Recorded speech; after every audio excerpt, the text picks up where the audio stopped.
Ketika seorang pejabat bertanya kepada saya kemarin, siapa sebaiknya diganti menterinya Pak Jokowi dalam reshuffle Agustus tahun ini, maka jawaban saya mudah-mudahan no hard feeling bagi pribadi yang mendengarkannya. Bener deh, kalau baperan, Anda sebaiknya jangan jadi dua hal. Satu, jangan jadi pebisnis. Dua, jangan jadi pejabat. Kalau pebisnis baperan, pasti mitra dan pegawainya jadi emosian. Kalau pejabat baperan, ambiar kelola pemerintahan. Jadi, ketika saya ditanya siapa sebaiknya diganti, maka walaupun dia mungkin dikatakan perform, namun saya memiliki jawaban yang bisa membuat kuping panas. Karena mereka tidak fit buat peristiwa ke depan yang akan terjadi di negara ini. Sebaiknya yang diganti adalah dua orang wanita di kabinet ini. Mengapa? Karena kita sudah dalam keadaan perang. Kita semua tahu sejak 2018 dunia masuk kategori wartime. Namun bernegara hingga saat ini tidak juga menyalakan war alarmnya. Karena wanita memang tidak punya indera keenam di dalam memahami perang. Jadi ada dua menteri wanita yang menurut saya pribadi, pendapat pribadi ini loh ya, tidak cocok untuk masa perang ini adalah Menteri Luar Negeri dan Menteri Keuangan. No hard feeling ya, please. Ini masalah berbangsa. Sebaiknya diganti dengan pria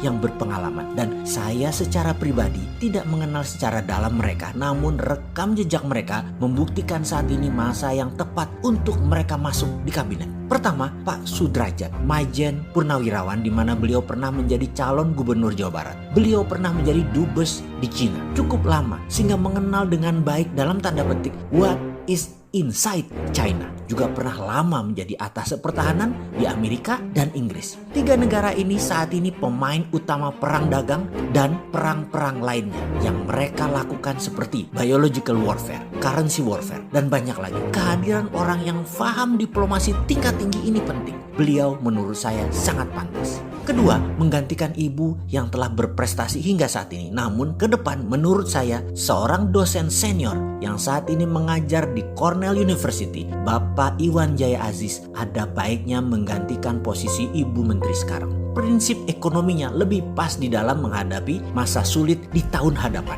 Pendekatan moneter dan fiskal beliau lebih alami untuk tahun ke depan. Efek resesi, efek inflasi yang akan terjadi di semester 2 tahun ini dan awal tahun depan, Pak Presiden Jokowi memerlukan pemikiran out of the box dari orang-orang baru. Baik, ada lagi yang penting kita ingin informasikan atas apa yang akan terjadi. Memahami data dari Amerika yang hampir semua gugus tugas COVID berakhir setelah Pilpres di Amerika, maka bisa dipastikan satu hal, berita tentang COVID, informasi, dan apapun berhubungan dengan COVID sejak setelah hari pemilihan presiden Amerika akan hilang. Kita semua mendadak hening tak mendengar apapun tentang COVID. Bukan COVID-nya hilang secara harafiah, tetapi hilang beritanya dari berita mainstream dunia. Dimana kita tahu semua berita dunia ini, berita mainstreamnya dikendalikan globalis cabal semuanya. Kalau Anda mendengar berita buruk Amerika, pasti dari media globalis cabal. Tapi kalau Anda mendengar Trump itu positif, pasti dari Fox News dan berita nasionalis Amerika. Terlepas Trump menang atau kalah,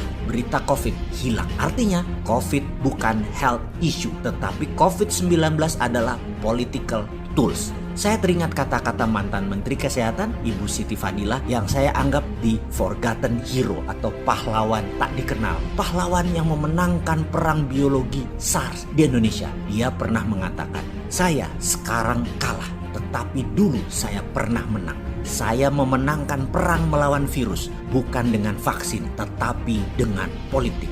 Dan bagi saya, beliau pahlawan, jasanya besar. SARS tidak menyebar seperti COVID saat ini karena strategi geopolitik. Harusnya beliaulah dipakai sebagai garda terdepan melawan COVID. Bukan hanya membuatnya menangis di dalam penjara, menyaksikan bangsanya menderita tanpa bisa membantu apa-apa. Kita kembali ke berita media internasional yang akan menghilangkan COVID setelah Pilpres Amerika. Itu bukan menghilangkan COVID dengan kehadiran vaksin, tetapi mendadak di mana-mana data COVID akan melandai dan turun. Wes talah dikandani ra percaya. Dan lihat nanti kalau itu benar-benar terjadi. Adakah skenario kita untuk menjadi yang terdepan siap dijalankan? Atau tidak ada? Nanti gagap lagi, bingung lagi. Yang lain gas pol-polan, kita masih bingung nyari utangan. Jangan begitulah. Banyak hal yang kita sudah reveal, kita sudah buka. Pakailah sebagai referensi untuk menjadi yang terdepan.